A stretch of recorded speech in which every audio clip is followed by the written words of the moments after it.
Sur BFM, je vous ai annoncé un premier scoop, à savoir que j'aime le couscous. Aujourd'hui, je vous annonce un deuxième scoop, je prépare le couscous. Il y a 2 ans, j'ai créé le BICO, brevet identitaire du couscous occidental, puisque le couscous est bien français, n'en déplaise aux Algériens.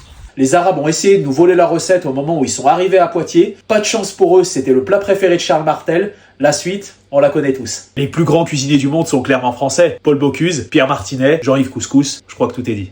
Dans ce moment de tension avec l'Algérie, j'ai envoyé un courrier moi-même à Boualem Sansal en lui promettant 2 choses. La première, c'est que j'allais le sortir de prison. La deuxième, c'est que je lui ferais un bon couscous à sa sortie. Et il m'a répondu, bien sûr, mêlez-vous de vos fesses. Bon, après, c'est le petit côté algérien qui ressort, c'est le petit côté au QTF, hein, si on le sent chaud. Dans ce couscous, nous allons mettre de la semoule de Réloir, des courgettes du Var, des carottes de la Manche, des navets qui nous viennent de région lyonnaise, et enfin des lentilles, puisque dans le vrai couscous, il n'y a pas de pois chiches, mais des lentilles du Puy. Pour les épices, du sel et du poivre. Et non, contrairement à ce qu'on croit, il n'y a pas tout un tas d'épices. C'est déjà bien assez difficile de mélanger une épice blanche et une épice noire. Pour la viande, nous avons préparé des saucisses de Toulouse, certifiées France Akbar par notre ami Charles Goumy. Petite astuce, pendant la cuisson du couscous, je me couvre les cheveux pour ne pas sentir le couscous au ministère. C'est une odeur qui serait quand même pas républicaine. Les amis, merci infiniment d'avoir passé ce petit moment de cuisine en ma compagnie. J'espère que ça vous aura donné envie de voter pour moi.